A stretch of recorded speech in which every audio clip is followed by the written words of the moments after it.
저는 그 항해남도 신원이라는 데서 태어났어요. 그 재령군이었더라고 옛날에 보니까. 훗날에는 그 신원군, 원래 재령군 신원면이었대요. 그런데 지금은 그 신원군인데 거기서 태어나서 또 운천군이라는 곳에 있어요. 거기서 또 살다가 그러다가 탈북을 했어요. 97년도에.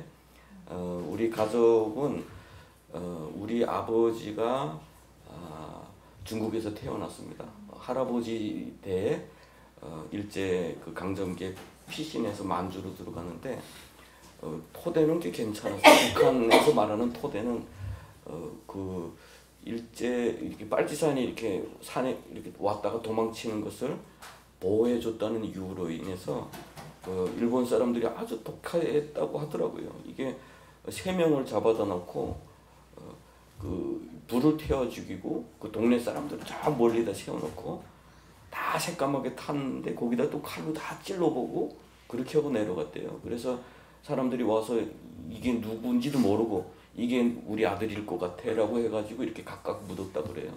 그러다 보니까 해방됐을 때 중국에서는 뭐 이제 열사에 또 이렇게 해서 뭐 검찰에서 일하는 분들도 또 있는데 우리 아버지는 그 해방됐을 때 47년도에 조선족 사단이 역사에 보면 이제 모택동이 김일성한테 줍니다. 그때 따라 나온 중에 우리 아버지 고모부가 있어요. 그러다 보니까 첫 강원도 문천 있죠. 문천군 지금은 문천시가 됐죠. 처음 문천군 인민위원회 위원장으로 했어요. 그 고모부가. 그러니까 우리 아버지가 거기 가서 공부한다고 왔다가 형제들하고 몇 명 이렇게 같이 왔나 봐요. 이게 친척 형들하고. 그런데 군대에 보냈답니다. 군대 가야 사람 된다고. 그 군대 간 사이 국경이 완전히 닫히고 그때 함께 갔던 분들은 다 돌아왔는데 우리 아버지 혼자 남았어요. 그래서 항해남도 신원에 우리 어머니를 만났는데 우리 또 외할아버지도 뭐 전쟁 참가자, 검찰서 소장 뭐 이렇게 해서 거기서 결혼해가지고 뭐 나름대로 뭐 환경이 괜찮은 곳에서 이렇게 우리 아버지도 그 간부차 운전하면서 이렇게 살아온 것 같아요. 그리고 쭉 지금 돌이켜 보니까 학교 때 그 중국의 문화대혁명이라는 거 있죠. 문화대혁명. 그 경험을 우리는 학교 때 한 것 같아요. 제가 10살 때 이쪽 저 단천 그 검도의 골짜기에서 아버지 직업 때문에 거기서 살았는데 학급반장을 시켜줬어요. 저한테 학급반장 시켜주고 그 용해불궁기 학급, 용해불궁기 그 골짜기에서 처음으로 용해불궁기 학급 칭호를 받았습니다. 그렇게 하려니까 그 우리 내부에서 거의 문화대혁명을 매일매일 같이 매일 그 출석부 봐야 되고 빠지는 사람 없어야 되고 과제 누락하는 사람 없어야 되고 토끼 가죽 안 내는 사람 없어야 되고 토끼 가죽 안 내면 너 우리 학교가 심리대요. 밥을 싸가지고 와야 되는데 가방을 두고 쫓아버렸어요. 막 늦게 오는 애들을 줄 세워서 학교 운동장 돌리고 지금 생각해보면 학생들 한데 아주 공산주의가 그래 나쁜 것 같아요. 가장 순수할 때에 그 열정을 그 심어줘가지고 투쟁하게 하고 막 그 말하자면 뭡니까? 아무런 용해불궁기 학급이라는 게 그냥 빨간 깃발이 더 빨갛고 더 투명하고 그런 걸 뿐이에요. 그리고 학급반장은 그 기수입니다. 이걸 가지고 행진에 나갈 때 그 깃발을 들고 나가는 그것 때문에 아이들을 그렇게 혹사시키고 우리를 시켜서 그 아이들을 그렇게 괴롭히고 거기에 동원됐다라고 하는 게 그리고 거의 학교 졸업할 때 되니까 어느 날 갑자기 회의감이 들더라고요. 이게 무슨 필요 있다. 그러면서 나름대로 조직 생활도 될 수 있으면 빠지고 막 이렇게 생활했는데 북한에서 탈북하기 전까지 정권에 대해서 조금 더 의심은 해보지 않았어요. 수령에 대해서 절대로 의심해 본 적도 없고 그냥 탈북한다 할 때 마음속으로 그래도 그 우리 학급에 이렇게 학교 진짜 잘 안 나오는 애가 있고 그 애를 좀 잡으러 다녔던 적도 있는데 언젠가 제가 그 애한테 그런 적도 있어요. 야, 실질적으로 가정이 어려우니까 이렇게 막 가정도 깨지고 이런 상황이니까 야 그래도 나라는 배신하지 말아야 돼. 뭐 이런 말을 했었어요. 그런데 훗날에 12살에 손가락 다치고 손가락 잘리고 군대도 못 나가게 되고 그래서 그 지역에 전문학교를 가게 되니까 전문대 들어갔는데 그때부터는 진짜 이렇게 그 북한에선 군대 가야 된다라는 어떤 그런 바람을 가지고 살았는데 못 가게 되니까 이제 다 포기하는 뭐 그래서 뭐 조직 생활도 잘 빠지지 않고 그 빠지는 뭐 이런 삶을 살 때에 우리 담임 선생님이 또 저한테 그랬어요. 야, 너 같은 사람이 제일 먼저 변절해 그러더라고. 그럴 때 제 마음속에는 응? 당신 변절이든 나는 안 해. 막 이런 그런 자신감이 있었어요. 저는. 그래서 훗날에 탈북한다라고 결정할 때 마음속에 나라를 지켜야 된다. 먹을 걸 가서 구입해다가 나라를 지켜야 된다. 이런 생각했어요. 그러니까 북한에서 저를 잃은 거는 진짜 큰 손해였겠죠. 그렇게 굶어 죽어 가면서도 못 지키겠다고 그런 마음 가지고 그러다가 탈북을 97년도에 했는데 하고 보니까 이게 갑자기 완전히 다른 세계. 강 하나 사이에 두고 오기 전에 그 우리가 삼봉으로 넘었거든요. 언성 그쪽에서 우리를 돕던 한 할아버지 집에 들어갔어요. 옛날에 우리 중국 친척들이 왔다 갔다 할 때 그 집은 또 우리 도움을 많이 받던 집이니까 우리 가니까 우리를 도와줬는데 할아버지는 기침하면서 누워 있고 할머니가 저 두만강변에서 이렇게 나무를 주워가지고 이렇게 와서 우리한테 국수죽을 끓여주는데 그때 까마귀 죽은 거를 가지고 들어왔어요. 이렇게 들어와서 야 너무 좋아하더라고요. 우리 할아버지 끓여줘야 되겠다. 이 까마귀가 어디서 날아온 거냐면 중국에서 독약 먹고 북한에 와 떨어져 죽은 거예요. 야, 그 까마귀는 참 좋은 일 했어요. 죽을 때지라도 좋은 일 했죠. 근데 그 중국에 와서 내가 연길에 들어가기 위해서 버스를 타는데 버스역 그 앞에 쓰레기장이 크게 있는데 거기는 짐승 죽은 그것들 버려진 거 까마귀 이사처럼 그 버려진 거 이런 것들이 정말 많은 거예요. 왜 강 하나 사이에 두고 한쪽에서는 죽은 까마귀 주워가지고 온 것도 정말 고기가 생겼다고 좋아 할아버지 끓여주겠다고 하는데 한쪽에서는 이렇게 차이가 있을까? 그게 가장 큰 마음속에 충격이었어요. 그리고 도움받기 위해서 친척집들 이렇게 돌아보는데 어떤 친척집에서는 막 그래 김정일 때문에 그래 다 대놓고 이야기하는 게 김정일이 때문에 그래. 야 너네 집에 내 사진 갖다 걸어놔라. 내가 너네 집 먹여 살릴 수 있다 막 이러는데 마음속에 이 사람들 진짜 나쁜 사람들이다. 돈 좀 있다고 어떻게 이렇게 사상을 옳은 것을 부인하나 막 처음에는 이런 생각을 하다가 한 시간이 지나서 한 달 정도 걸린 거 한 달은 안 걸리고 한 3월 8일 날에 우리가 다시 돌아가기 위해서 짐을 가득 싣고 북한 쪽에다가 연락해서 짐을 받도록 이렇게 마중 나오도록 하고 그날 저녁에 출발해서 가는데 마음이 왜 그렇게 무거운지 몰라요. 내 몸은 이미 안 가겠다고 발버둥 치는데 내 신념만 가는 거야 지금. 가고 있는데 그 삼봉 쪽에 가보면 그 이렇게 국경으로 나가는 길 옆에 해관이 있고 변방대가 지키고 그 골목으로만 나가야 돼요. 이렇게 짐을 싣고 가는 수레는. 그런데 그 골목으로 탁 통과하려고 할 때 큰 백양나무 2대가 넘어져 있어요. 이렇게. 그날 저녁에 낮에까지 갈 때는 괜찮았는데 저녁에 아마 이렇게 다음날 처리하려고 변방에서 찍어버린 것 같아요. 근데 길로 이렇게 넘어져 있어요. 수레가 너무 못 가면 이거 물건 못 가지고 가면 갈 필요가 없잖아. 어떻게 빈몸만 가겠어요. 그래서 그러면 다음날로 미루자라고 돌아오는데 왜 그렇게 기쁜지 몰라. 이거는 내 신념의 문제가 아니야. 이것 때문이야. 와 그때 그 갈등을 진짜 이렇게 많이 느꼈어요. 그리고 다음날에 일꾼을 찾아다니는 한 사장님을 만나고 하루에 33원 벌 수 있다라고 하는 이야기를 듣고 그러면 계산을 했죠. 1년만 벌면 엄청난 돈을 벌겠구나. 1년 후에 가자. 이게 내가 여기 남을 이유가 됐어요. 그래서 저 왕청 난자라고 하는데 전기도 들어오지 않는데 땅굴 파고 거기에서 이제 살면서 나무를 이렇게 찍고 그 찍은 아지를 치고 막 그런 일이었어요. 근데 그때 제가 22살이잖아요. 북한에서 배만 부르면 이 세상에 힘든 일이 어디 있을까 이런 생각. 북한은 항상 배고픔 때문에 나무 하러 가고 어디 강제노동 끌려가도 정말 힘들었던 그때였는데 산에 올라가서 정말 일을 잘한 것 같아요. 한 달에 돈 얼마 준다고. 근데 때가 됐는데 돈 안 줘. 사장님이 어디 간지 없어요. 훗날에 알아보니까 엄청 빚이 많은 사람이래. 우리를 데려다 놓고 일 시켜놓고 증발해버린 거죠. 그러면 일꾼들은 일하고 기다리다 없으면 가버리는 거야. 그러면 노동 결과는 사장이 훗날에 들어와서 자기가 다 차지하고 그런 방식으로 사는 분이야.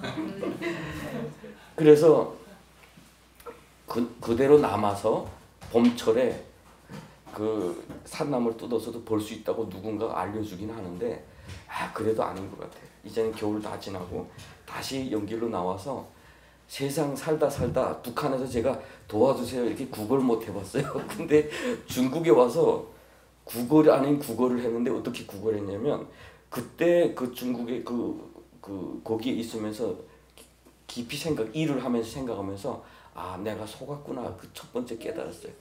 내가 속았구나. 그리고 나서 그때부터는 중어심. 이건 한국 좀 가야 되겠다. 그런데 우리 북한에서 사는 사람들이 착각하는 게 있어요. 내가 북한에서 와서 한국에 가서 한국 사람 만나서 나 북한에서 왔어요. 한국 가겠습니다 하면 모셔가는 줄 알아요. 착각이 완전히 이게 북한에서 그렇게 봤기 때문에 북한에서 그 남한에서 온 사람들 막 그 기자회견하고 막 이렇게 떠들고 또 북한에서 넘어간 사람 기자회견 시킨다잖아. 하니까 우리가 가겠다면 정부가 나서서 우리 비행기를 모셔가는 줄 알아. 한 2년 전 2019년도에 제가 구출을 했는데 북한에서 금방 넘어온 가족이 있어요. 심양에다 데려다 놨는데 자꾸 술 먹고 난리 피워서 쫓아보낸다. 거기다 이야기를 해줘라. 그러다가 다 잡히니까 쫓아보내니까 똑바로 해라고. 근데 얘는 착각에 빠져있어요. 자기가 여기 왔으니까 정부가 지금 움직이는 줄 알아. 우리는 그 정부 돈 먹고 사는 놈들인 줄 알아. 너희가 뭐야? 막 이런 거야. 나도 그런 때가 있어서 이해는 되더라고. 그래서 한국 식당에 찾아다녔어요. 이렇게 한국 사람 만나면 도와줄 줄 알고. 근데 없어요. 그런데 어느 사장님 여기가 옛날에 한국 사람들 많이 온대요. 그래서 갔습니다. 갔는데 국어를 못 해보다 보니까 문을 두드리고 사장님이 탁 나오면 어서 오세요. 이 옷은 완전히 그 노동자 옷이죠. 산에서 이게 나무 베던 옷이니까. 그래서 한국 사람들 만나게 한국 사람이세요? 이렇게 남조선 사람이세요? 이렇게 한 것 같아요. 그러니까 이렇게 하는데 하도 그 국어를 못하니까 이 말이 안 들리겠나 했나 봐요. 제가 북한에서 왔어요. 북조선에서 왔어요. 이렇게 말하는데 말이 안 들린 거예요. 네? 이렇게 하는데 손님 들어오니까 어서 오세요 하고 또 데리고 들어가 버려요. 한참 기다리는데 어떤 아가씨가 딱 문 열고 나오더니 혹시 식사를 하셨어요? 이렇게 밥 얻어먹은 줄 알고 먹었습니다. 또 이렇게 기다리고 있어요. 그러다가 못하겠다. 그리고 저쪽 저 흥안 어디에 한국 사람들 많은 가는 식당이 있대요. 그래서 그 조선들 분이 저를 데리고 가서 거기 탁 앉았는데 옆에서 진짜 식당에서 밥 먹는 소리 들어보니까 남한 사람이에요. 엄청 고급 식당이에요. 그런데 그 홀에서 기다리고 있는데 보안이 와서 나가요. 쫓겨났어. 그래서 다시 막 물어 해가지고 그분 술 먹고 막 주정하는 분이었어요. 저를 데리고 뭔가 이득을 보려고 그동안 우리가 개구리를 잡아서 가지고 나와서 팔았는데 그 돈도 자기가 다 주머니였고 우리는 빈몸이야. 그분 또 보내고 저 혼자 친척집 가서 깨달은 게 있어요. 이게 우리 친척 만나서 난 남한 가겠다고 하니까 어떻게 가니? 우리 조선족들 집 다 팔고 뭐 팔아도 못 간다. 거기에 팍 희망이 다 무너져 버렸어. 그래서 여기서 살려면 중국어를 배워야 되겠다 해가지고 저 산골 깊은 데 가서 농사일 도와주면서 중국말 배우고 1학년 교과서를 가져다가 중국말 배우고 농사일 돕고 비 오고 이제 일 못할 때는 가서 산에 가서 나물 캐고 무얼이라고 있죠. 먹이버섯 그걸 뜯어다가 그거 아주 그냥 가득 지고 오면 한 10kg에 1kg 나와요. 마르면. 그러면 뭐 한 20매돈 이렇게 벌고 그렇게 해서 좀 모아놓고 뭐 이런 식으로 한 1년을 살은 것 같아요. 한쪽에서 중국말을 배우면서 그러면서 더 알게 됐어요. 세계에 대해서. 아 우리가 어느 정도 무식하게 살았는지. 그리고 그 중국이 옛날에 그런 고통 가운데 살았고 개혁개방이라는 걸 통해서 이렇게 잘 살게 되었다는 거, 그런 걸 배우면서 마음속에 엄청난 그런 갈증 같은 게 있었어요. 아 정말 알고 싶다. 어떻게 북한은 저렇게 가난하고 우리는 어떻게 이렇게 세뇌당할 수가 있고 중국은 어떻게 이렇게 살고 있고 이 중국 사람들이 정말 가고 싶어하는 저 남한은 도대체 어떤 나라인가 알아보는 거예요. 모든 게 다 거짓말이니까 그때부터는 다 알고 싶은 거예요. 그러면서 이렇게 중국에서 여기저기 쫓겨다니고 중국 뭐 이제 그 돌공장에 들어가서 일하다가 중국 공안에 쫓겨다니고 막 이렇게 살고 있을 때에 한 친구가 함께 일하러 온 한 친구가 어느 날 우리 같이 일하는 그 무리에서 예수를 전하고 있었어요.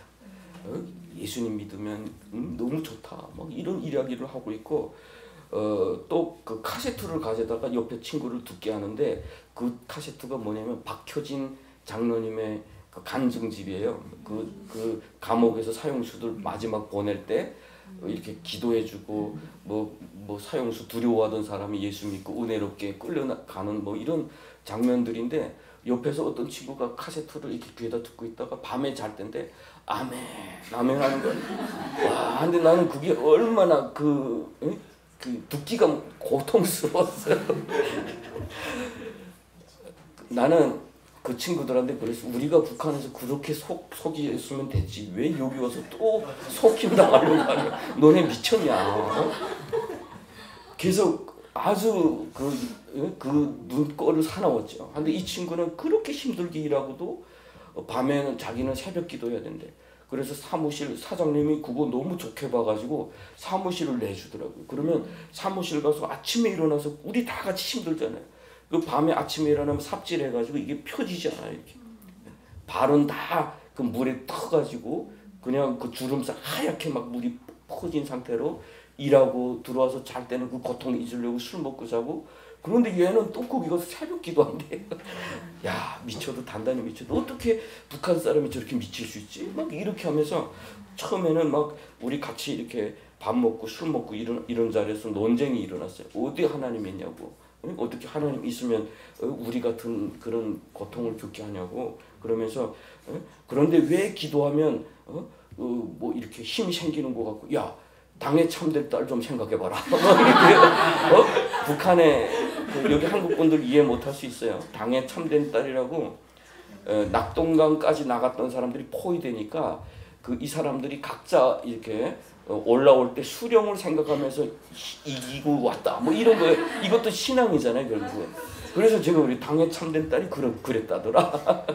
그러면서 그러니까 옆에 또 과격한 친구가 있어요. 하나님을 욕했어요. 막 KXX. 그러니까 조용해졌죠 거기가. 그런데 그래도 여기 믿는 사람들 그래도 좀 있는데 그렇게 욕하는 건 좀 그렇지 않냐고. 그래서 그날은 그렇게 마무리됐습니다. 훗날에 각자 뭐 쫓겨서 다 도망치고 나서 저도 저 왕청에 가서 또 다시 성면가루 내는, 여기서 성면 엄청 나쁘다고 하는데 저는 가루를 냈어요. 가루를 내면서 일하다가 어떤 분들이 찾아왔어. 학교 가자고. 그래서 학교 간다고 사실은 갔어요. 그런데 가봤더니 우리 성경 통독반이었는 줄을 그때 가서 알았죠. 그래서 그것도 우리 선교사님들이 암호를 쓰길 잘했어요. 왜냐면 성경 공부하러 가서 절대로 너는 안 갔죠. 돈을 벌어야지. 그때는 한 1년 지나니까 우리 또 가족 이야기를 또 해야 되는데 1년 지나서 그 해에 내가 산골에 들어가서 일할 때 우리 아버지가 다시 탈북해서 들어왔어요. 우리 고향이니까, 우리 아버지 고향이니까. 그래서 우리가 번 돈 해가지고 다 보내줬는데 그때 북한에서 그 두 동생이 굶어 죽었다는 소리를 들었어요. 내 인생에 엄청나게 울었던 시간.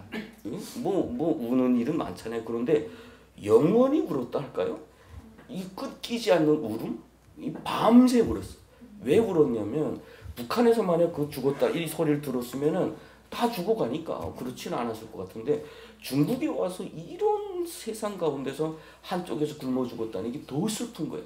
견딜 수 없는 거예요. 그래서 그때는 새벽 2시에 일어나서 송이버섯 따올 때예요. 송이버섯 따가지고 그 돈 조금 모아서 북한에 보내겠다고 그럴 때였는데 죽었다는 소리 듣고 다음 날에는 그냥 다 포기했어요. 야, 그 다음에 예? 어떻게 하면 전 나라 빨리 망하게 할 수 있지? 막 이런 생각밖에 이렇게 없었죠. 그리고 나서 우리 1년 지나서 우리 부모님들이 동생들 다 데리고 왔어. 우리 동생들이 많아요. 우리 아버지가 능력자거든요. 그 북한에서도 쉽지 않아요. 결혼 3번 하셨어요. 그 북한에는 그 국민증이 여권 같아요. 여권 같아가지고 제일 뒷장에 결혼 등록란이 있어요. 누구와 결혼, 누구와 이혼, 누구와 결혼. 우리 아버지가 한 이만큼 채워졌어요. 이렇게. 그래서 웃으면서 하는 말이지만 우리 아버지도 어떻게 보면 제가 아빠가 돼서 보니까 우리 아버지도 홀로 부모들 다 중국에 두고 홀로 북한에서 살아가면서 참 이렇게 외로웠겠다. 아마 그게 끼로 나오고 그것이 가정 폭력으로 나오고 결국에는 그게 가정이 파괴되는 그런 일들이 있었겠다 이런 생각이 좀 들더라고요. 그래서 그러다 보니까 형제들이 많잖아요. 제가 막 탈북했는데 그때 또 한 명 태어났어요. 지금 걔가 한국에 왔는데 저보고 오빠란 말 안 해. 우리의 유일한 딸이거든요. 우리 아버지 유일한 딸이고 유일한 여동생인데 오빠란 말 안 해. 인천 아저씨라고 그래요. 그래서 그렇게 탈북해가지고 갈 데가 없으니까 다 산속에 올라가서 막 지고 살았어요. 막 짓고. 그러니까 나는 빨리 돈을 벌어서 그 셋집이라도 마련해 놓고 좀 사는 게 좀 꿈이야. 그래서 열심히 일하는데 장부는 받을 돈이 꽤나 되는데 실질적으로 받지는 못해. 그래서 그렇게 고민하고 있을 때에 선교사님들이 온 거예요. 그때는 선교사님들이라고 말 안 하고 그냥 이런 몸무게 이런 사람이 와가지고 그 지역의 전도원 1명 같이 왔더라고요. 그래서 공부하러 가겠지 않겠느냐. 그래서 고민하다가 가겠습니다 이렇게 했어요. 마음속에 너무 가고 싶으니까. 왜 공부하고 싶었냐. 이제처럼 제가 갈증을 너무 느끼고 있었어요. 도대체 왜 이런가. 뭔가는 속인 것은 알겠는데 그걸 좀 뿌리부터 알고 싶었어요. 내가 좀 기계과 졸업생이 돼서 그런지 이런 좀 합리적인 것을 좀 좋아해요. 이게 계산이 좀 되는 게 좀 받아들이는 사람이라. 그래서 계속해서 그 알고 싶던 차에 학교 가면 그걸 좀 알 것 같다. 두 번째, 학교 가면 중국어를 좀 배워줄 것 같다. 세 번째, 학교 가면 학생증을 주니까 최대한 중국의 신분증 괜찮겠다. 이런 생각, 개인적인 생각 가지고 사실은 따라갔어요. 갔는데 가서 보니까 전번에 그 우리 돌공장에서 예수 믿던 친구가 거기 와 있어. 그래서 들어가 봤더니 처음에 들어가니까 우리 최경선 교사님이 쫙 둥그렇게 서라고 해서 섰더니 손잡으라 해서 딱 기도하는데 하나님 저 민족을 살려주시고 막 북한 동족들 살려주시고 하는데 마음속에 와 잘 왔다. 왜냐면 이 사람 안기부인 줄 알았어. 왜냐면 민족 살린다는 말이 안기부만 민족 살릴 줄 알았어요 나는.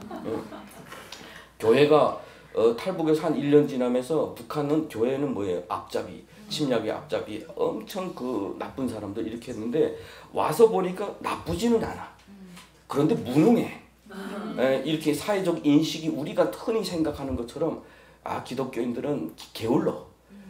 밭에 풀이 가득한데 성경책 끼고 교회가 안 돼. 막 이렇게 그 중국에서 벌고 있는 흔히 교인들을 욕하는 거야. 그러니까 착해. 우리가 도망쳐 다닐 때는 그래도 문 열어주는 사람은 교인들이에요. 그러니까 교인들은 좋은 사람이야. 그런데 그렇다고 해서 그 사람들이 민족 살려? 이건 생각을 못 해봤어요. 그러니까 처음에 이렇게 봤을 때에 그냥 이 사람은 안기부다 이렇게 생각했죠. 그리고 방인 여기 가라고 그래서 옆에 방에 갔더니 그 친구랑 줄눈이 앉아 있어요. 앞에 가운데 바나나도 있고 아직 기억이 생생. 처음에 마음껏 바나나를 먹어봤거든. 시장에도 많은데 돈 벌어서 이렇게 챙기느라고 사 먹어본 적도 없어요. 그래서 바나나를 밤 12시에 먹고 있으면서 길림에 어느 아파트였거든요. 나는 거기가 기숙사인 줄 알고 여기 학교는 어디야? 그랬어요. 그 무슨 학교? 그래서 여기 학교 온다고 해서 왔는데 여기는 여기가 학교래요. 그래서 여기서 뭘 가르쳐 주는데 성경. 그래서 눈이 캄캄해지더라고요. 이 또 속았다. 그래서 옆에 같이 갔던 친구한테 야 갈까 내일 아침에? 그랬더니 자기는 있겠대. 이 친구는 워낙 뭐 가족도 없고 뭐 이 부담이 없는 친구니까 자기는 그냥 있겠대. 그래서 나도 생각해보다가 그래 좀 있어보자 라고 해서 남아있기 시작했어요. 그런데 다음날 아침에 나를 데리러 왔던 사람이 딱 나타나더니 다 모이세요. 그렇게 모이고 놓고 우리 민족이 지금 이렇게 죽어가는데 우리 이렇게 살아서 되겠습니까? 이러면서 설교를 하는데 가슴이 막 뜨거워져요. 그런데 그 사람이 누구냐? 자기가 말해 나도 탈북자예요. 이렇게 이상했어요. 나를 데리러 왔는데 몸집을 보니까 탈북자 같진 않은데 살도 찌고 몸집도 엄청 좋았어요. 말투를 들어보니까 한국 사람보다는 한국말이 아니고 그래서 성명강 사람인가 해봤더니 나보다 중국말은 조금 더 못하고 이 사람이 누굴까? 이게 좀 애매했어요. 그런데 탈북자라니까 이해가 되더라고. 이분이 탈북민이었구나. 그런데 이분의 이야기를 들어보니까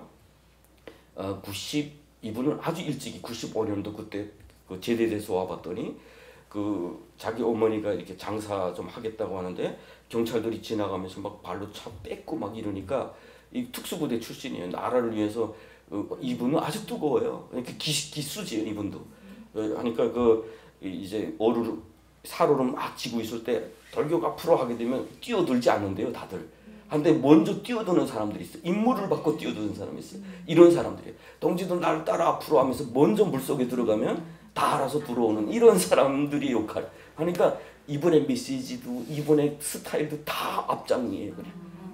그러니까 그때 그 충성 다 했는데 그 경찰이 와서 자기 어머니 못 살게 구는 보고 때려 부시고 탈출한 거예요. 그러니까 북한 돌아 못 가고 예수 만나고 같이 모였던 팀이 훈련받고 북한으로 돌아갔는데 그때 만들어진 노래가 이 시간도 북한으로라고 하는 노래였대요. 그러면서 이분이 우리한테 그 노래를 배워줬어요. 오늘도 멀리 뭐 이러면서 그때부터 마음이 우와 나라를 살릴 수 있다고? 이 마음이 뜨거워지기 시작했죠. 내가 원했던 거잖아요. 저 나라 망하게 하고 싶다. 그래서 성경에 제일 먼저 들어왔던 말씀이 오늘 본문 말씀이 있어요. 그 나라를 구하라. 근데 그 의미는 훗날에 보니까 아니었더라고요. 그러니까 사람은 처음에는 다 말씀을 자기 거로 인용을 해요. 예수 믿을 때 그거 조심해야 돼요.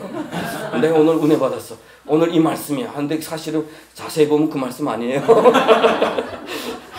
그 말씀으로 은혜 받고 그 나라를 우리를 위해서 살겠습니다. 그래서 제가 처음에 했던 기도가 뭔지 아세요? 하나님 진짜 내 가족 내가 몸부림치면서 살리지 못했는데 하나님이 살아계시다면 내 가족을 하나님 책임져 주세요. 나는 북한을 위해서 죽겠습니다. 이런 고백을 처음에 인격적으로 주님 앞에서 할 때 했던 고백이에요. 훗날에 보니까 내가 감옥에 딱 들어가서 다행이다 이런 생각했어요. 다행이다. 내가 부모들이 있을 때 우리 가족들이 다 연변에서 살고 있었는데 내가 체포됐을 때 우리 부모들이 다 거기 있었으면 나 때문에 다 북송될 거잖아요. 그러면 나 얼마나 힘들었을까. 그런데 내가 체포되기 2달 전에 우리 온 가족을 하나님께서 피하게 해주셨어요. 그래서 감옥에 들어가서도 와 다행이다 이런 생각을 하면서 훗날에 우리 하나님은 신실하신 분이구나. 내가 철없을 때 하나님께 기도했던 것 하나님 들으셨구나 라는 그런 마음을 그때 가지게 되었어요. 그래서 우리가 순수했을 때 하나님 나 이렇게 할게요. 이걸 여러분 잘 기억해 두세요. 하나님은 꼭 그걸 물으세요. 너 그렇게 하겠다고 했잖아. 그래서 우리 하나님은 요거 죽게 하면 더 내놔 이런 분이래요. 그래서 조심하셔야 됩니다. 내가 김건능이 된 이유도 그거예요. 그때 순교자 우리 북한 언어의 권능이라는 의미는 잘 몰라요. 우리 이들이 북한에서 잘 사용하는 단어도 아닙니다. 그러다 보니까 우리 순교합시다. 북한을 위해서 순교합시다. 막 이렇게 뜨겁게 아침마다 일어나면 인사를 할 때에 순교자님들의 이름을 이렇게 나눠서 가졌는데 저보다 먼저 온 친구들 있잖아요. 좋은 이름 다 가져가고. 그래서 저도 좀 하나 주세요 했더니 우리 선교사님이 외국 이름을 이렇게 주시더라고. 그래서 나 우리 민족 이름 없어요? 했더니 그러면 최권능 해서 그러면 권능이라는 단어는 성경에 나오나요? 했더니 누군가가 또 손양원이라는 친구가 사도행전 1장 8절함이 딱 펼쳐주는데 권능을 받고 있어요. 그래서 그러면 그거 할게요. 자꾸 오해를 많이 받아요. 그래서 어떤 데 가면 혹시 그림자라도 스치면 병이 났나요? 이렇게. 예, 제가 감옥에 있을 때 저를 위해서 많이 기도한 권사님들은 제가 살아왔다고 해서 인사를 나갔더니 딱 보더니 권능이라서 키가 이만한 줄 알았대요. 막 이런 줄 알았다고 그러더라고요. 예, 사실은 죽자고 가진 이름이었죠. 그런데 점점 그 성경을 읽으면서 사실 밖에서도 제가 성경을 읽어봤어요. 워낙 간절하니까 성경책 가는 데마다 교회마다 있잖아요. 집집마다 이렇게 구석 다니니까 어느 날 성경 좀 읽어봐야 되겠다. 어느 날 정말 마음이 이 가족 때문에 너무 답답해서 하나님이 진짜 계신가? 하고 이렇게 무릎 꿇었다가 성경을 가져다가 봤어요. 도대체 하나님 어디 계시냐? 창세기 1장은 읽었는데 북한에서 들었던 구절이 나와요. 그 붉은 풍잎에서 나와요.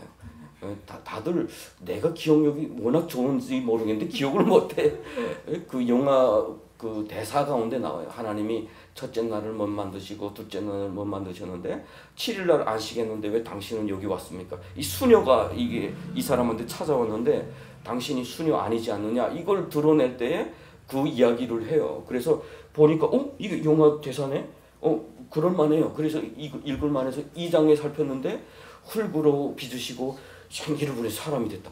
와 이건 못 믿겠다. 야 이건 진짜 믿고 싶은데 이건 못 믿겠다. 아무리 그래도 어떻게 흙이 이건 장난도 아니고 우리가 이렇게 그 진흙으로 뭘 만들어서 이거 그래서 이건 아니다 해서 그냥 놨던 적이 있어요. 그런데 이렇게 와서 보니까 처음에는 뭐 가라사대 막 이런 말씀 막 들어오니까 이게 뭐야 가라사대가 뭐야 호기심이 많으니까 일단은 성경 비슷해졌어요.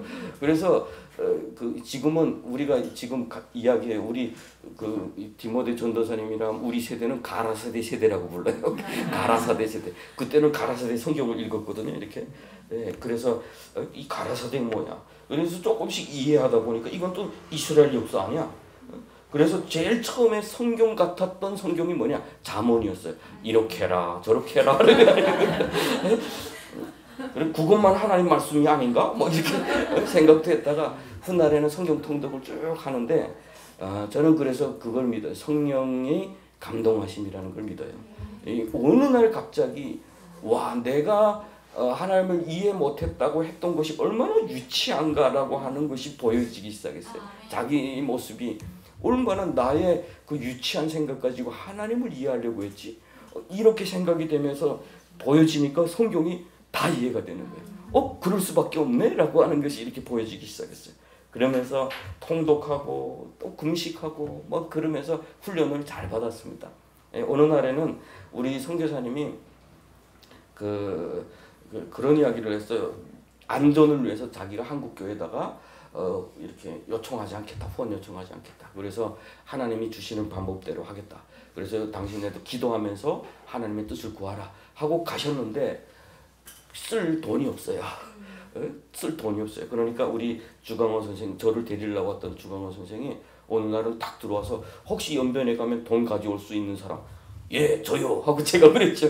저기 남겨진 장부에 받을 돈 꽤나 있잖아요. 그거라도 좀 받을 수 있는 줄 알고 저요 해가지고 갔어요. 가서 한 150원 받아가지고 왔어. 지금 한 700원 받을 돈 있는 것을 150원만 주세요. 그래서 그것도 다른 사장님한테 받으세요 해가지고 거기서 받아가지고 이렇게 또 가지고 왔어요. 왔는데 시간이 좀 지나다 보니까 저를 또 배신자라고 거기서 또 엄청나게 욕하고 있었더라고요. 또 그래서 그런 가운데서 훈련을 받았습니다. 그래서 저는 감사한 게 내 도움을 위한 어떤 신앙이 아니라 뭔가 찾는 가운데서 내가 하느님을 만났다라고 하는 것이 어떻게 보면 나의 신앙 가운데 어떤 큰 도움이 됐던 것 같아요. 그래서 그곳에서 신앙생활을 하면서 처음에 예수 정말 잘 믿었던 친구가 거의 저희 스승처럼 저한테 정말 많은 도움을 줬고 그렇게 신앙생활을 하다가 이런 친구 1명, 2명 북한에 나가서 순교당하고 또 뭐 강제 북송되고 이런 고통을 겪으면서 엄청난 또 이제 마음속에 갈등했던 적이 있어요. 그 갈등이 뭐냐면 98년도에 파송이 돼서 99년도에 파송이 돼서 처음에 사람들을 데리고 기차에 탔는데 제가 그동안 막 택시 타고 여기서 사람 데려오고 저기서 사람 데려오고 기차에 다 태워놓고 저쪽 건너편에 우리 선생님이 있기 때문에 거기 가서 이야기를 하다가 쓱 잠들어 버렸어요. 그런데 새벽 2시에 장춘을 지나갈 때 저쪽 칸에 있던 우리 형제들이 중국공안에 다 체포됐어요. 왜? 장춘에서 다 내려졌대요. 그러니까 사람들이 그때 와서 날 깨우는 거예요. 그래서 가봤더니 다 내려졌어. 지금 다 가지고 다 내려버렸어요. 오는 도중에 사람 다 잡힌 거잖아요. 심양에 도착했을 때가 주일이에요. 아침 새벽에 서탑교회 가서 예배를 드리는데 그 갈등 때문에 그런지 아직까지 목사님이 설교하신 말씀이 아직 기억나는 게 니고데모와의 대화예요. 거듭나야 하리라라고 하는 그 말씀을 쭉 하는데 나는 머리 톡 숙이고 뭘 생각했냐면 거듭나지도 않은 사람들 죽어가는 거 어떻게 해요? 그리고 거듭나도 이렇게 사람들의 생명이 저렇게 가서 짓밟히는 건 어떻게 해야 됩니까? 그때는 정말 마음이 많이 무거웠던 것 같아요. 그리고 와서 남은 사람들 데리고 여기저기서 도망치고 나온 사람들 데려오고 갔는데 이 사람들이 또 완전히 강적들이에요. 다 깡패했던 친구들이에요. 그 깡패 연변에서 우리 탈북민들 들어온 중에서 그 깡패들 중에 킬러 역할을 했던 친구들이 꽤 있어요. 그러니까 저쪽 깡패 두목을 제거한다라고 할 때 우리 탈북민들이 들어오게 되면 잘 먹이고 막 양복 입혀주고 막 이렇게 잘 살게 하다가 어느 날 총 주고 칼 주고 가 해가지고 해버린 적이 있거든요. 그래서 그렇게 해놓고는 도망쳐야 되잖아. 다 공안이 쫓고 상대방이 쫓고 하니까 갈 데 없어서 나한테 또 쫓아 들어온 사람이 2명 있었어. 갔는데 통독반에 갔는데 자기 좀 운동 좀 해야 되겠대. 백화점 가서 운동기구 사달래 이런 거. 집에 와서 근육 운동하고 이렇게 통독을 하다가 갑자기 이 친구가 정신이 나가 버렸어요. 눈이 갑자기 이렇게 막 이렇게 돌아가더니 이게 진짜인가 가짜인가 했는데 밤에 안 자고 돌아다니는 거 보니까 진짜 귀신 들렸어요. 진짜 성경에만 있는 귀신 들린 자가 우리 통독반에 있었어요. 재미나는 이야기 많아요. 그래서 나는 어쩔 줄 모르고 그때는 뭐 훈련 받은 게 뭐 없으니까 어쩔 줄 모르고 저 한국에 전화해서 빨리 들어오세요. 근데 우리 선교사님 들어와서 금식하자. 그리고 산에 올라가서 밤새도록 기도했는데 아침 일어나 보니까 눈이 조금 돌아왔어요. 그러니까 또 다시 가자 해가지고 그때부터 버스 타고 그때 당시 싼동 진안이라는 곳이 있었는데 그 버스 타고 가서 어디로 올라갔냐면 태산에 올라갔어요. 태산을 가도라는 태산 그 잘못된 길에 들어가다 보니까 이렇게 엘리베이터 이거 타고 올라가는 길이 있는데 우리는 뒷길로 가다 보니까 올 걸어서 올라가야 돼. 태산에 금식하면서 올라가면서 내가 이거 북한에서 굶으면서 나무 올라갈 때 생각이 왜 그렇게 많이 올라왔는지 모르겠어. 그러니까 올라가서 또 밤새 기도했는데 진짜 이게 좋아졌어요. 야, 그래서 역시 기도가 답이다. 그런 걸 그때 느껴가지고 돌아왔는데 3일 금식을 지금 결정하고 하는데 벌써 이틀을 굶었잖아요. 이젠 다 나온 것 같아. 야, 그러면 우리 밥 먹자. 옆에서 지금 죽을 끓이고 있어. 팔팔팔팔 끓이고 있는데 얘가 또 갑자기 돌아가는 거야. 그래서 다 같이 모아놓고 주여 주여 하고 지금 기도하는데 얘가 막 그 혀가 날름거리고 그때 처음 봤어요. 그거. 그런데 얘가 눈 탁 정신 돌아올 때 지금도 우리 주변에 살아 역사하는 여기 우리 한국에 와 있어요. 우리 목사님 탈북민 목사님 그때 그 팀이었는데 사탄아 물러가라 이렇게 눈을 보면서 사탄아 물러가라 한 거야. 그러니까 얘가 깡패 출신이잖아. 자기 보고 정신 돌아왔는데 사탄이라니까 가만히 있어. 발떡 일어나서 때리고 밟고 난리 쳤어요. 그래서 또 도망쳐 다니고 첫 번째 사역 그래서 다 망쳐버렸어. 그래서 다시 가서 사람 모집해와라 해가지고 또 다시 연변으로 나와가지고 그때 제가 24살에 참 별난 고생 다 했어요 진짜. 또 데리고 오고 그렇게 해서 또 파송시키고 이런 훈련을 하면서 어느 날 거의 멘붕 온 상태. 우리 이 탈북민들 이 통독반에 오게 되면 남자들이 모여서 이렇게 보통 이렇게 서열 이렇게 하기 때문에 싸움 또 왜 그렇게 잘하는지 코가 삐뚤어지고 막 이런 일들이 많고 그래서 마지막에는 그런 일은 또 괜찮은데 공안이 덮쳐서 어느 날 갑자기 없어졌다. 다 북송됐다. 이런 것들이 진행되니까 한 2000년 11월 되니까 제가 더 이상 견디지 못한 거의 공황장애에 왔어요 그때. 그래서 나가야 되겠다. 그때 제가 진짜 존경했고 사랑했던 몇 분이 또 강제 북송돼서 또 순교당하고 이런 일을 겪다 보니까 그래서 2000년 11월에 나와서 그때부터 무슨 일을 했냐면 우리 탈북민 구출활동 그때부터 먼 거리 길이 열리기 시작을 했어요. 그때부터 우리 구출활동을 시작을 했는데 그러다가 2001년도에 제가 저 중蒙 국경에서 체포돼서 그 강제 북송이 됐어요. 그때 우리 영화 크로싱에 나온 영화 있죠. 크로싱에 12살 된 아이가 사막으로 이렇게 가다가 죽은 영화인데 그 아이가 우리 팀에 있었어요. 그 이름이 철민이. 그 아버지 이름이 무슨 분이세요.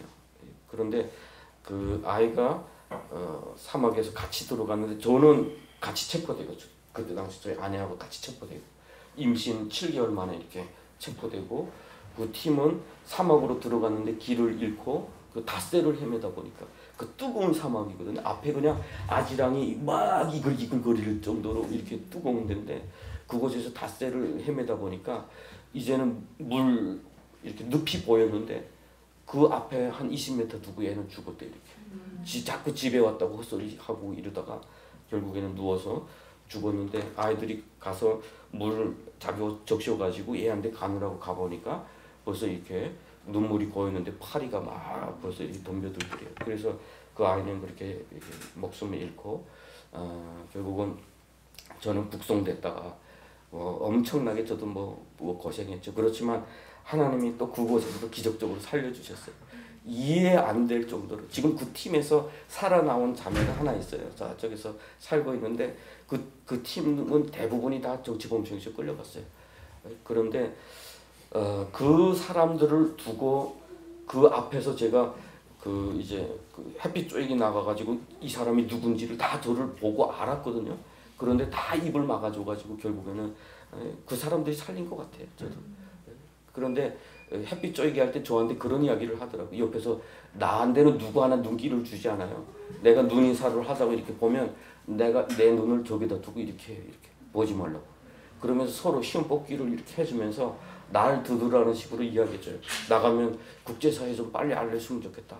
그래서 우리를 제발 이 새끼들이 사용만 하지 않았으면 좋겠다. 이렇게 하면서 자기들끼리 쏘곤쏘곤 하는 날 들으라는 말을 했죠. 참 우리가 기댈 곳이 없죠. 국제사회? 국제사회 진짜 기댈 만한 것인지도 모르겠어요. 그래서 그때부터 이제는 20몇 년이 지났는데 아직까지 우리 탈북민들의 운명은 바뀌지 않았다. 이게 또 비극인 것 같아요.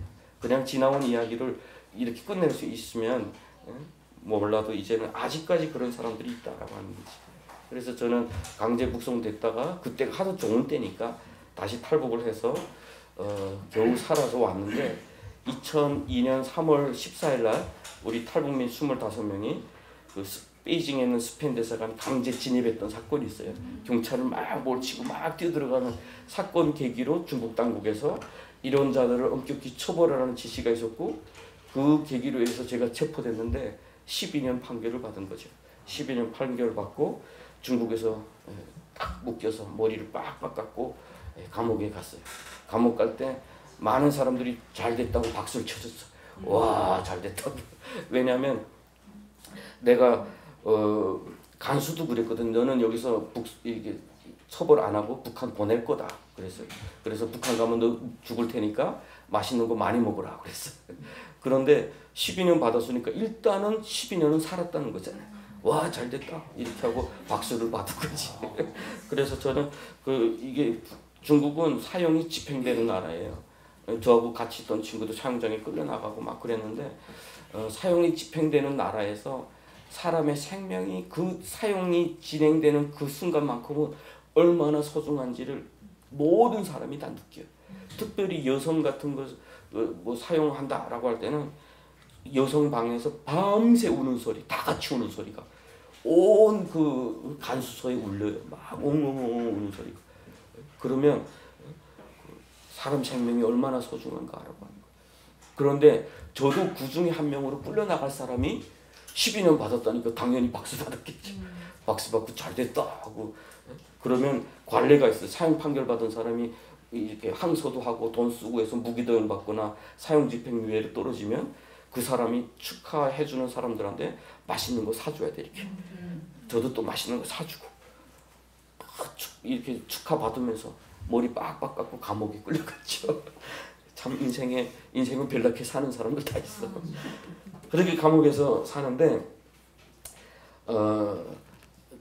감옥 생활이 어떻게 보면은 그 전에 직전에 북한에 끌려가다 보니까 처음에 들어왔을 때는 그 중국의 간수소에 들어갔을 때는 와 여기는 거기에 비하면 호텔이에요. 응? 북한에 가니까 그 직결소 신의주 직결소에 가니까 그 뾰루기가 얼마나 많은지 그 뾰루기 이렇게 누워 자는데 옆으로 뾰루기가 튀는 소리가 목이 날아가는 소리야. 잉 하고 튀어나가. 그래서 뾰루기를 한 20마리씩 잡아 임무가 있어요. 20마리 잡아야 밥 줘. 근데 이거 뾰루기 처음 갔을 때 20마리 어디서 잡아? 딱 보면 탁 튀는데 어딘지 모르는데. 근데 훗날에 내가 뾰루기 잡는 법을 알았는데 뭐냐면 빈 방에 바지를 거두고 올라가 있으면 뾰루기가 그 사람 냄새 맡고 튀어오르는 거 있죠. 따닥 타다 올라가고 한 마리씩 잡아서 딱 해서 마지막에 아직까지 살아서 탁탁탁 튀는 사람을 딱 가지고 사람이 아니야. 뾰루기를 가지고 가서 탁 하면 야 이거 살았잖아 빨리 버려 하면 안 세지. 그럼 한 15마리로 20마리를 계산해서 밥 얻어 먹고 막 이렇게 참 그렇게 비참하게. 그런데 여기 들어가 보니까 깨끗해요. 근데 방에 사람이 너무 많아. 그리고 거기에는 갑질. 이게 자본주의 사회는 갑질이 세요. 돈 있는 자가 갑이야. 돈 있는 자가 60cm예요. 이불이 60cm입니다. 60cm짜리 5명이 자기 자리 딱 누워. 이 사람들은 매달 중국 돈 인민폐 1,000원씩 쓰는 사람이에요. 자기가 돈 쓰는데 왜 자기가 거기서 갑질하는지 모르겠어.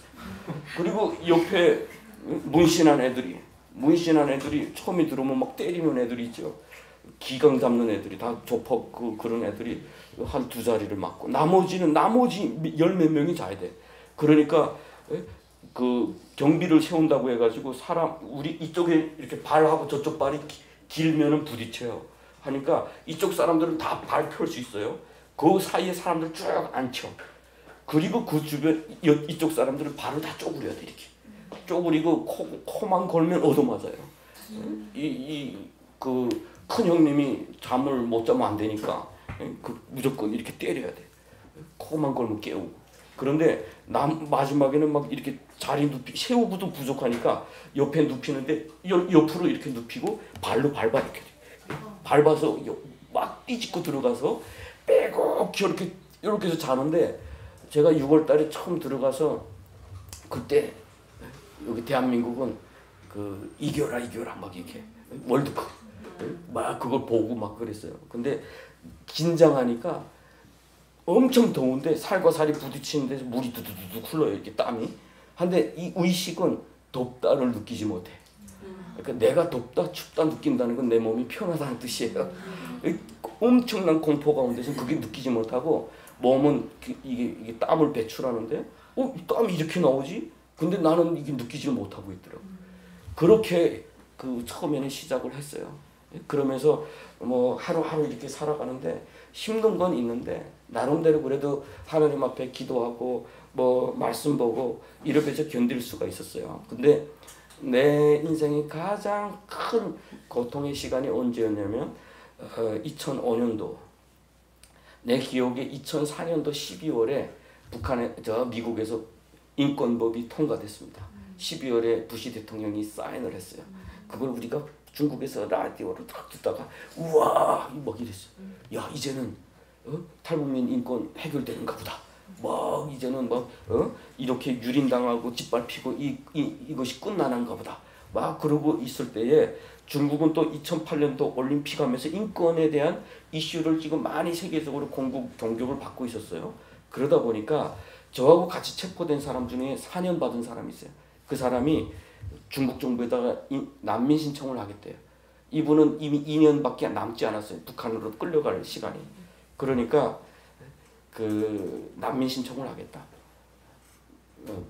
중국도 난민 조약에 가입한 가입 국가예요. 그 난민 조약에 의하면 북한으로 돌아갔을 때 정치적, 종교적 이유로 박해받을 우려가 있으면 난민이다. 이렇게 규정이 돼 있어요. 그러니까 이걸 신청을 해보겠다라고 했는데 저는 이게 그 가능성도 있지만 오히려 더 나빠지지 않을까 하니까 더 나빠져야 어떡하겠냐 하면서 일단은 신청을 해놨어요. 그때 이분이 항상 고민했던 게 자기가 북한에 나가기 전에 독약을 먹고 죽고 싶다. 그래서 저보고 약 좀 얻어달라. 이런 말도 했고, 그래서 저는 뭐 안 된다. 예수 믿는 사람 그러면 안 된다. 뭐 그렇게까지 했는데 그 이유 중에 하나가 우리는 이미 죽을 거 각오하고 살던 사람들이니까 괜찮은데 자녀들 있잖아요. 그분에게는 자녀가 있어요. 9살 딸이 있었고 7살 아들인가 있었고 딸이 가야금도 잘 쳤대요. 그래서 옛날에 청진 사람인데 수성천에 나가 휴식기를 때면 딸이 가야금 치고 아들 노래하고 참 그 기억을 너무 많이 가지고 있어요. 그러면서 자기 때문에 아들 딸이 피해 볼까봐 그런다고. 그건 맞는 말이거든요. 북한에서 우리가 가장 싫어하는 죄를 지은 거거든요. 기독교를 전파하고 그리고 탈북민들 배신하는 것을 도운 거잖아요. 배신을 조작한 거잖아요. 그러니까 우리는 아주 북한에서 그 심각한 죄로 취급하는데 그러면 그 자녀들은 평생 가장 밑바닥에서 우리가 그걸 보아왔기 때문에 그래요. 정치범의 아들이 어떻게 왕따 당하고 어떻게 감시당하고 사는지를 보았기 때문에 아빠의 심정으로서 자기 죽더라도 이 아이들한테 피해가게 하고 싶다. 이 마음 때문에 자기 죽고 싶다 그랬어요. 그래서 저는 하나님이 살려주실 거예요. 이런 사람은 하나님이 당연히 살려주시겠지. 그렇게 하면서 제가 그 일기장에도 그렇게 썼어요. 내 생명을 가져가도 좋으니까 이 사람은 살려주십시오. 살려주셔야 됩니다. 라고 했는데 2005년 9월 달에 아직까지 이분이 형기가 9개월이 남았는데 강제적으로 북송했어요. 그것도 손과 발이 다 묶인 상태로 질질질질 끌려 나갔어요. 그때 탈북민 한 5명, 3명, 4명 뭐 이 정도 갔는데 같이 이렇게 묶인 채로 끌려 나오는데 우리 탈북민 한 명이 이렇게 나올 때 뭐 조금 천천히 걸었나 봐. 이게 무겁거든요. 이게 발에 묶고 손에 묶고 그 사이에 쇠사슬로 묶고 이렇게 들고 걸어야 돼 이렇게. 근데 이게 나오라는데 제대로 못 걸었나 봐요. 그랬다고 경찰들이 모다 붙어서 그 사람 발로 치고 때리고 하는데 우리가 멀리서 봤어요. 우리 일 갔다 들어오는 길에 그걸 장면. 이분도 뒤따라 끌려 나오더라고. 우리 이 선생이라고 불렀는데. 결국에는 아무것도 이루어지지 않고 기적도 일어나지 않고 하나님의 손도 보이지 않고 이분은 결국 강제 북송됐습니다.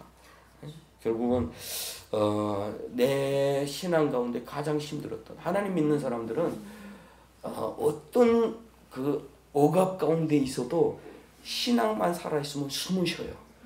너무 힘들어도 숨을 쉴 수 있어. 그런데 이게 무너지니까 숨도 쉬기 힘들어. 그래서 진짜 이렇게 숨 올라오지 않아가지고 내가 한국에 와서 처음에 다른 사람들이 저보고 무슨 중독 왔냐고 이게 손 항상 떨고 있었어요. 이렇게 중국에서 고통스러우면 먹었던 게 뭐냐 거퉁편이라고 있어요. 거퉁편. 우리 한국에서는 그게 언제부터 마약으로 취급돼요. 지금은 그게 이렇게 팔리거나 이렇게 하면 처벌받아요. 그런데 거퉁편을 먹고 나면 조금 이렇게 안정되고 해서 거퉁편 정말 많이 먹었던 것 같아요. 거의 중독. 한국 와서도 오랫동안 먹었어요. 그래서 그 연구가 있어요. 심리적으로 괴로운데 이 몸을 마취시키는 그 약을 먹을 때 효과가 있을까? 효과가 있대요. 이 마음의 고통이 팔이 베인 것처럼 팔이 자른 것 같은 고통하고 뇌는 똑같은 것이 아프다. 그러기 때문에 이 마취시켜도 된다고 그러더라고요. 그래서 저는 그걸 진짜 먹고 진짜 하나님이 안 계시는 건 내가 필요하니까 내가 너무 간절하니까 스스로 하나님 만들어낸 거 아닌가 막 이런 생각까지 했던 적이 있어요. 그냥 원래처럼 그냥 죽이고 욕하고 이렇게 죽는 게 더 나은 거 아니었나 뭐 이런 생각도 한 적이 있습니다. 그런데 하나님은 살아계십니다. 네, 하나님 살아계셔요. 저 미국의 어느 장로님, 뉴욕에 있는 어느 장로님이 그 나사에서 이제 우주 동체를 만드시던 그런 장로님인데 오랫동안 중국을 다니면서 전도를 해서 중국에 교회를 하나 세웠어요. 저 베이징 근처에. 그런데 이분이 어느 날인가 이분 기억에 누군가가 자기한테 메일을 보냈는지 아니면 지역의 한인신문을 봤는지 제 스토리가 거기에 나왔대요. 그러면서 이 친구 이런 친구가 있구나 라고 기도하고 있는데 하나님이 마태복음 25장에 내가 갇혔을 때 네가 돌아보지 않았다는 엄청난 꾸짖음이 있더래요. 그래서 중국에 전화해서 그 목사님한테 찾으라, 이 친구 찾으라 하니까 그분은 난리가 나. 이 큰 중국에서 탈북자 한 사람 어디 감옥에 있는 줄 알고 찾겠냐? 못 찾겠다 했더니 그러면 너하고 나하고도 상관없다. 그렇게 마음 다해서 세운 교회인데 그래도 너하고 상관없다 하니까 그분이 그때부터 자기 라인 다 동원해서 경찰 동원해서 찾아서 왔을 때가 2006년도 2월달 내가 가장 발버둥 치고 있을 때 찾아온 거예요. 고모다라고 편지를 써가지고 왔는데 그 중국은 친척 아니면 이게 편지 거래를 못합니다. 그러니까 친척으로 만들어서 우리 아버지하고 너희 우리 엄마하고 이렇게 친척이 되더라. 이렇게 족보를 만들어 줬더라고요. 그래서 이분이 기독교인이다 이렇게 생각했어요. 지금 저 감옥에 있는 친구들이 저한테 편지 가끔씩 와요. 그런데 항상 매부 잘 있어. 그 여동생이 나보다 나이가 훨씬 많은데 나보고 매부래. 중국에 친척 아니면 편지를 못 쓰게 하니까 매부 했다고 하던데 동생 했다가 뭐 이런 식으로 거래를 합니다. 그렇게 편지가 왔어요.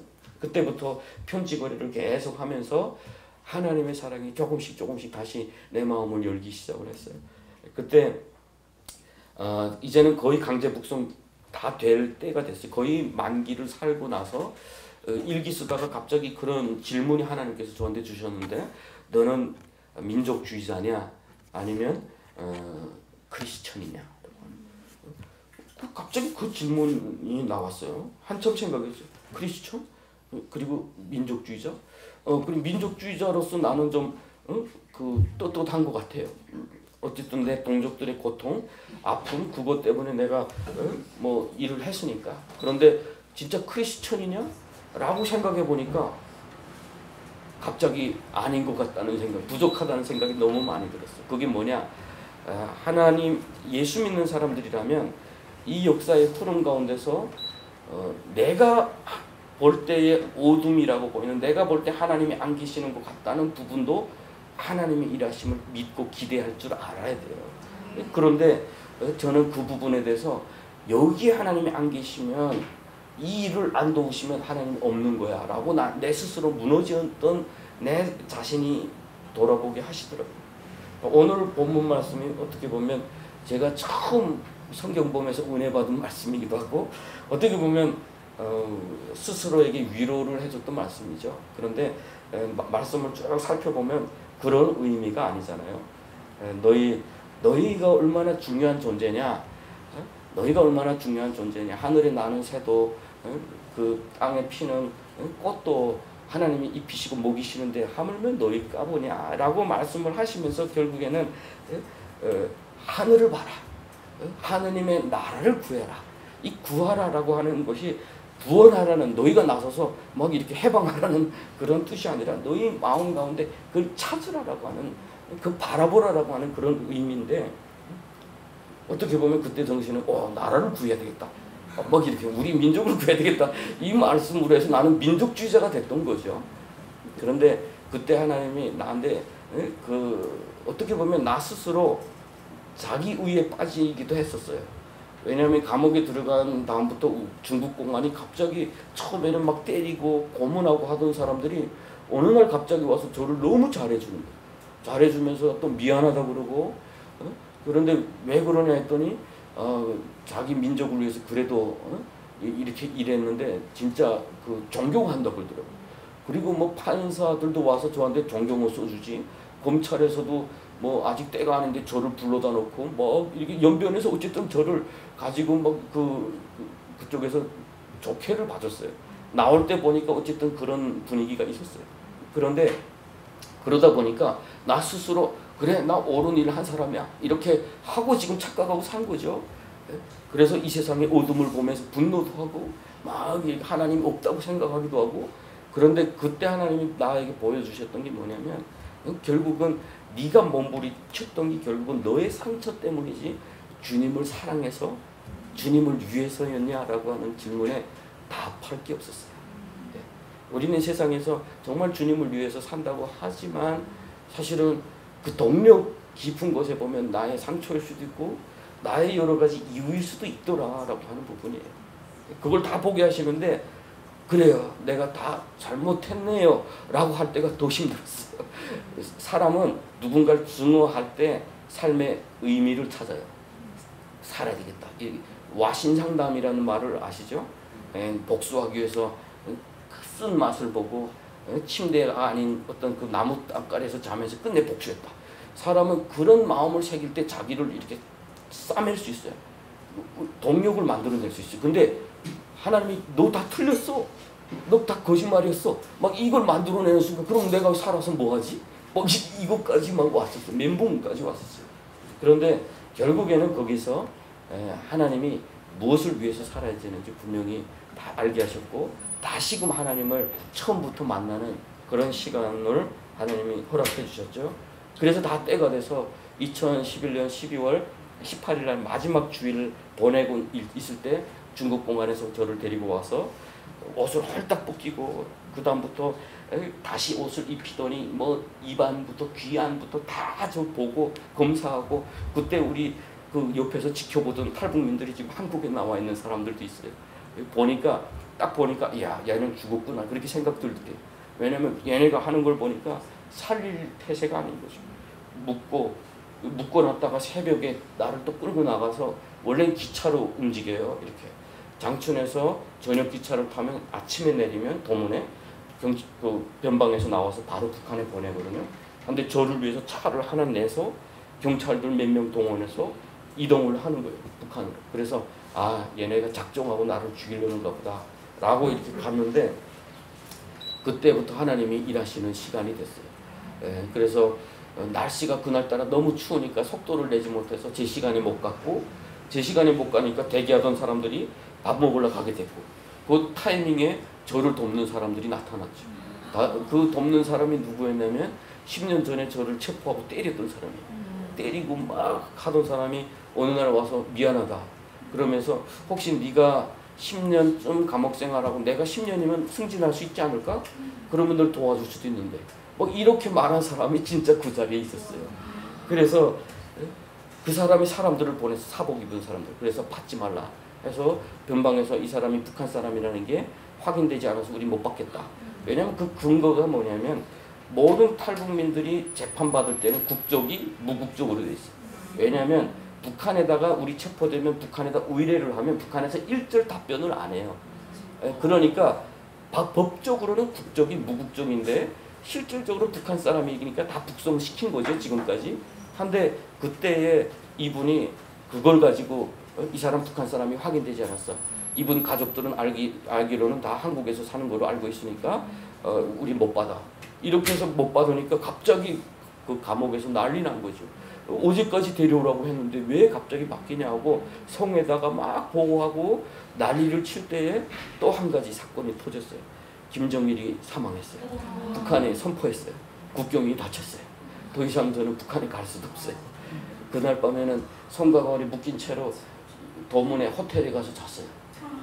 근데 그 북한에 끌려갈 때는 괜찮은데 살 수 있지 않을까 하니까 그때부터 더 스트레스가 와요. 밤새 못 자고 야 이거 사는 거야 죽는 거야. 다음 날에 이제 북한에 송환되지 않고 다시 구치소에 와가지고 머리 감으려고 머리 탁 감는 순간 그 소리 안에 머리칼이 이만큼 쫙 떴어요. 그 하루에 겪었던 스트레스가. 그래서 밤새 못 자고 있는데 다음 날도 하루 종일 기다리고 있다가 갑자기 위에서 전화를 받더니 알았습니다 하더니 야 일어나 좀 있으면 싸. 그래서 차를 태우고 어디론가 가요. 밤에 가는 거 보니까 북한은 아닌 것 같아요. 그러니까 연기를 와서 어느 공항국에 탁 나를 넘겨주는데 그 외사과 이게 주공항국 연변 주공항국 외사처에다 저를 넘겨주는데 경찰들이 저를 보면서 야 어디야 이렇게 물어봐서 제가 이야기했어요. 뭐 철북에서 왔습니다. 이 장춘에서 왔습니다 했는데 제가 항해도 출신이잖아요. 이 연변 말을 그렇게 못해. 딱 들어보더니 이 새끼 말 들어보니까 북조선 새끼네. 야 북조선 나가 막 욕을 하는 거예요. 그러면서 젊은 사람이 저를 데려다가 이름 뭐야 이렇게 줬다가 아이 오늘은 그만하자 늦었으니까 하고 저를 데리고 연길 구치장에다가 집어넣고 가버렸어요. 저는 구치장에 들어가서 또 갇혀서 조사를 받아야 되죠. 근데 며칠 있다가 갑자기 저를 욕하던 경찰이 오더니 갑자기 태도가 달라졌어요. 그러면서 막 이렇게 저를 위해서 조사를 하는데 제가 혹시 저한테 불리한 이야기를 한마디 딱 실수하잖아요. 그러면 아닌데 너 이렇게 했다던데? 예 맞습니다. 그래 맞지? 쫙 이렇게 썼어. 근데 그렇게 만드는 게 뭐냐면 우리 아버지가 중국에서 태어났었잖아요. 그러니까 옛날에 내가 기억이 없다. 북한 태어난 것 같은데 중국에서 자랐다. 근데 국적이 없이 자랐다. 뭐 이렇게 만들어진 거예요. 그래서 이분들이 다 만들어서 그러면 한국에 너희 아버지 그 DNA하고 검사하게끔 이렇게 해라 했는데 우리 통일부가 그것도 안 해줘. 왜냐하면 해본 적이 없다. 그러니까 이게 행정 시스템으로는 선한 것이 나오지 않아. 해본 것이 없다. 선례가 없기 때문에 이거 못한다. 그러니까 중국 공안이 가져와 우리가 해줄게. 그러니까 공안들이 다 해줬어요. 그래서 2012년 3월 16일 날 국적불명자로 석방 해가지고 중국에서 석방이 돼서 나왔는데 석방이 돼서 나와서 나오니까 그때 우리 한국 정부에서 전화가 왔어요. 그럼 여권 사진 보내달라. 그래서 보내줬더니 대한민국 임시 여권을 보내왔어요. 그래서 그걸 가지고 공안에 갔더니 그거 뺐더라고. 이걸로 보내면 네가 대한민국 국민임을 인정하는 거나 같으니까 우리는 그렇게 할 수 없다.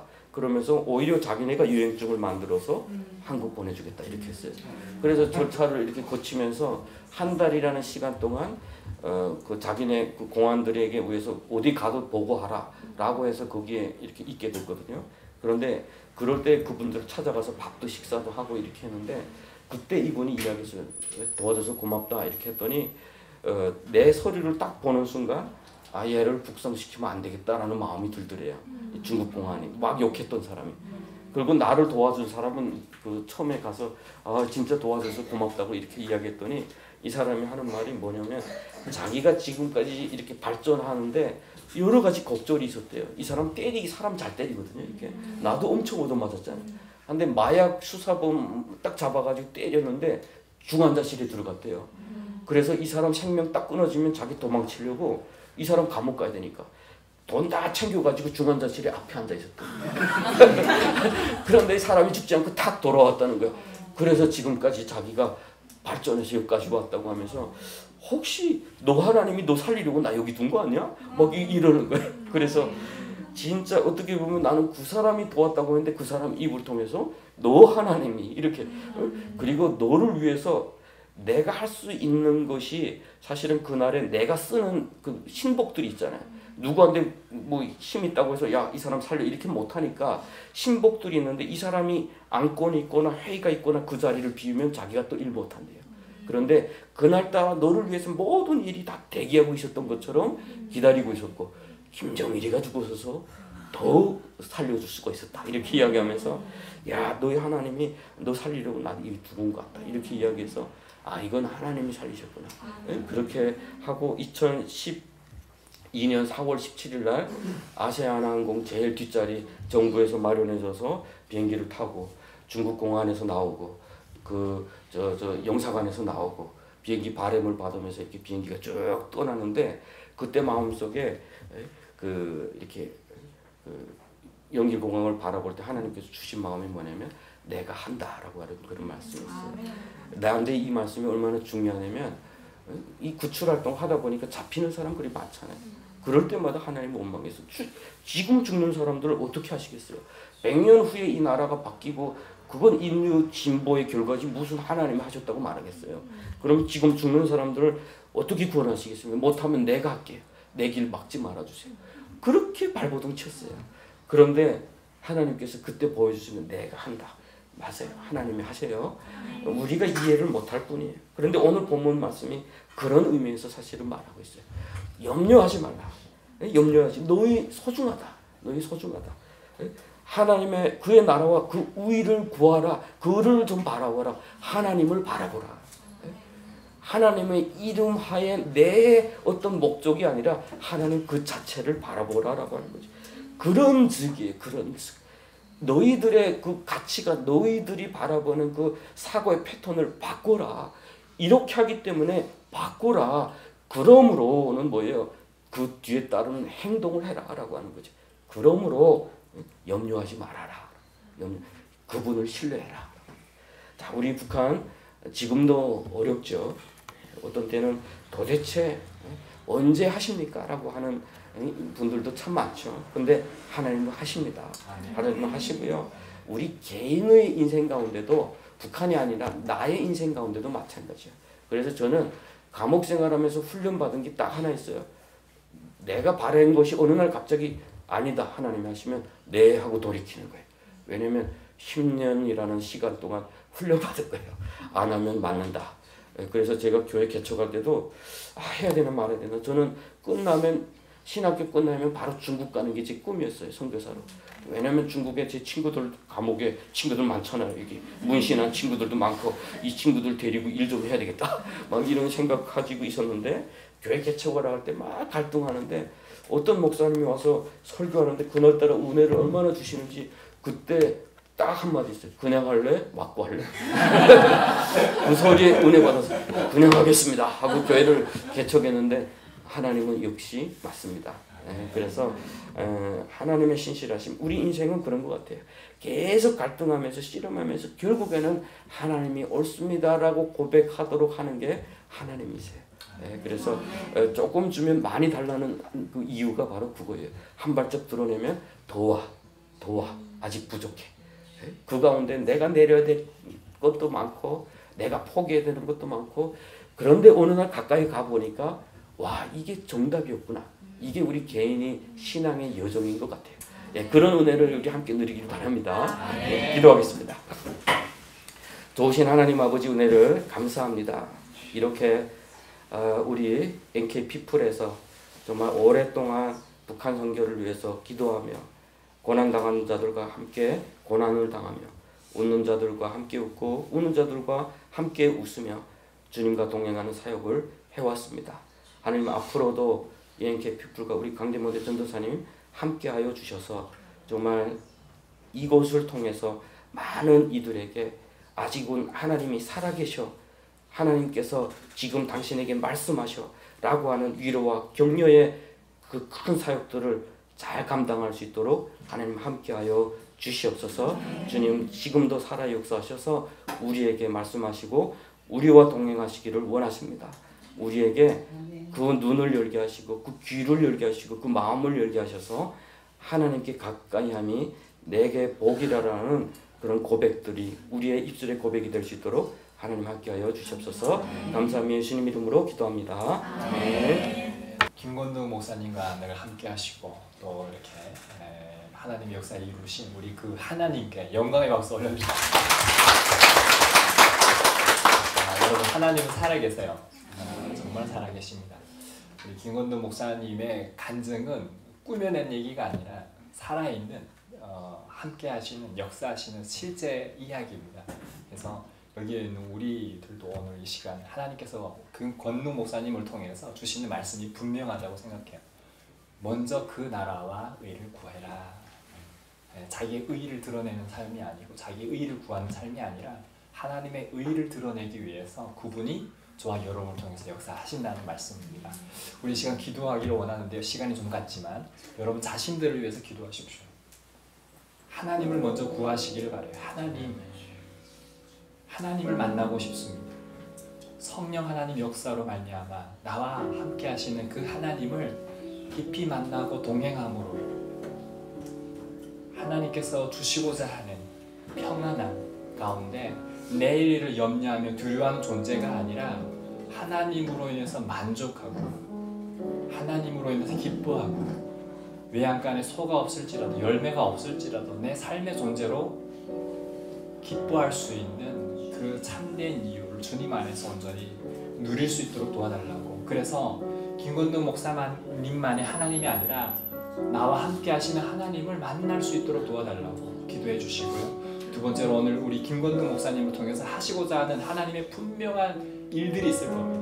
우리 김건능 목사님의 사역과 또 인천 한나라 은혜교회를 통해서 또 그 가족을 통해서 하나님 역사해 달라고, 또 그리고 김건능 목사님을 통해서 오늘 들었던 얘기가 지금도 여전히 강제 북송 당하고 있고 예수 믿는다는 이유 때문에 북한에 잡혀가서 순교당하는 이들이 있습니다. 하나님 그들을 지켜주십시오. 그들을 함께하여 주십시오.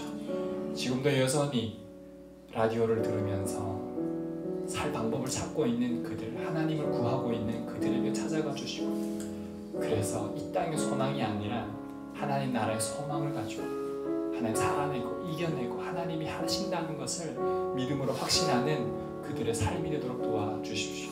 하나님, 이 재앙의 끝이 언제까지입니까? 이 고통의 끝이 언제까지입니까? 하나님, 언제까지 우리 민족이 이 고통 가운데 살아야 합니까? 하루속히 하나님 남과 북이 통일되게 하시고, 하루속히 저 땅에 들어가서 복음을 전하고 교회가 세워지고 하나님의 역사가 그렇게 일어나도록 하나님, 우리가 그렇게 기도하며 나아갑니다. 하나님의 때에 우리를 통해서 하나님 사용해달라고 이 시간 기도하도록 하겠습니다. 기도하겠습니다. 아버지 하나님, 감사합니다. 도와주시옵소서. 여전히 지금도 하나님 이 고통에 당하고 있는 이 민족의 아픔을 하나님 도와주시옵소서. 불쌍히 여겨주시옵소서. 하나님, 국제사회에 호소하며 살려달라고 도움을 요청하는 하나님이 되겠습니다. 하나님만이 도우시고 하나님만이 붙드시고 하나님만이 지켜주시는 이심을 바라봅니다. 하나님 도와주시옵소서. 하나님 나라와 하나님의 의를 구하며 살아가는 하나님 우리의 모습을 되게 하여 주시고, 하나님 자기의 의를 위해서 자기를 위해 살아가는 존재가 아니라 하나님만을 바라보면서 나아갈 수 있는 하나님 여기에 모인 우리 이렇게 공동체 한 사람 한 사람 되도록 하나님 축복하여 주시옵소서. 그렇게 하신 그 아버지를 바라봅니다. 오늘 하나님께서 주시는 말씀을 붙잡고 주님 앞에 나아갑니다. 하나님 염려하는 것이 아니라 내일을 염려하는 것이 아니라 주님으로 인해 기뻐하고 주님으로 해서 축복하고 주님으로 하나님 소망을 가질 수 있는 하나님 믿음의 사람 되도록 축복하여 주시옵소서. 우리는 연약합니다. 우리는 넘어집니다. 하나님, 그럼에도 하나님이 우리와 함께 하시기 때문에 우리 다시 일어설 수 있습니다. 주님이 모든 것을 감당하시기 때문에 우리는 모든 것들을 이겨낼 수 있습니다. 하나님 도와주시옵소서. 하나님 우리를 불쌍히 여겨주시옵소서. 하나님 이 민족의 아픔을, 하나님 이 민족의 고통을 하나님 언제까지 겪고만 계실 겁니다. 하나님 여전히 고통 가운데 신음하며 살아가는 하나님 우리의 백성들이 있습니다. 우리의 민족들이 있습니다. 예수 믿는다는 이유 때문에 하나님 순교의 시간을 보내고 있는 시한부의 인생을 살아가는 이들이 있습니다. 하나님 이들을 불쌍히 여겨주시옵소서. 하나님 이들을 살려주시옵소서. 하나님 김건능 목사님을 보내셨고 살리셨고 하나님께서 그를 통해서 하시고자 하는 일들이 있는 것을 믿습니다. 성령의 충만함을 가운데 살아계신 하나님을 한 군데에 전할 때 하나님의 놀라운 역사들이 그를 통해 일어날 수 있도록 도와주시고, 여전히 어려운 가운데 광야 가운데 걸리라 할지라도 주님이 함께 하시고 동행하시는 것들을 믿음으로 확신하며 하나님 이 시대 가운데 하나님께서 기억에 쓰임 받는 하나님 주의 종이 되도록 축복하여 주시옵소서. 하나님 오늘 말씀을 통해서 다시 한번 회개하며 주님 나아갑니다. 하나님 우리를 불쌍히 여겨주시옵소서. 하나님 우리를 긍휼하게 주시옵소서. 그래 하나님 우리가 먼저 하나님 나라를 구하며 의를 구하며 하나님 살아가는 우리의 모든 삶이 되도록 축복하여 주시옵소서. 하나님 감사합니다. 우리에게 말씀하여 주셔서 감사합니다. 살아계신 하나님을 나타내 보여주셔서 감사합니다. 김건능 목사님을 통해서 하나님 그렇게 생명을 연장하게 하시는 이도 하나님이심을 보게 해주셔서 감사합니다. 하나님 김건능 목사님을 붙들어 주셔서 그가 걸어가는 발길마다 증언되어지는 말씀마다 살아 역사하시는 하나님을 증언케 되는 그 놀라운 역사 가운데 하나님의 영광이 드러나게 하여 주시고, 하나님 그가 선포하고 기도하는 가운데 하나님 죽은 영혼들이 마른 뼈들이 살아나는 역사들이 있게 하여 주시옵소서. 하나님 북한을 위해 기도합니다. 여전히 예수 믿는다는 이유 때문에 정치범 수용소에 갇혀있고 죽임을 당하고 있는 하나님 예수님 믿는 성도님들을 하나님 기억하여 주시옵소서. 하나님 언제까지 이 민족의 고통을 하나님 보고만 계시겠습니까? 하나님 저 땅에 우상들이 제거되게 하시고 다시 저 땅에 교회가 세워지고 남과 북이 하나가 되고 하나님을 예배하는 그날을 하루속히 허락하여 주시옵소서. 하나님 우리가 그 일의 중보자가 되게 하시고 다시 하나님 앞에 우리가 그렇게 간증하며 고백하며 김건도 목사님처럼 하나님을 드러낼 수 있는, 북한 땅에 가서도 그렇게 하나님을 증언할 수 있는 그 날을 하루속히 허락하여 주시옵소서. 하나님, 우리로 이렇게 예배하게 하여 주셔서 감사합니다.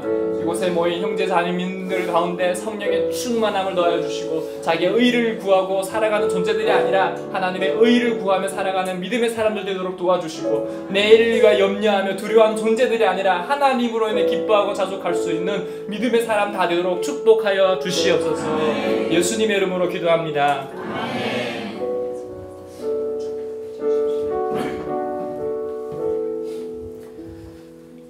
이제는 교회의 머리가 되신 우리 주 예수 그리스도의 은혜와 창조주 하나님 아버지의 무한하신 사랑과 성령의 내주하심과 교통하심과 성장하게 하심이 이곳에 머리 숙인 주의 권속들 위에, 대한민국 교회 위에, 지금 고난당하고 있는 북녘의 내 동족들 위에 지금으로부터 영원까지 함께 계실지어다. 아멘.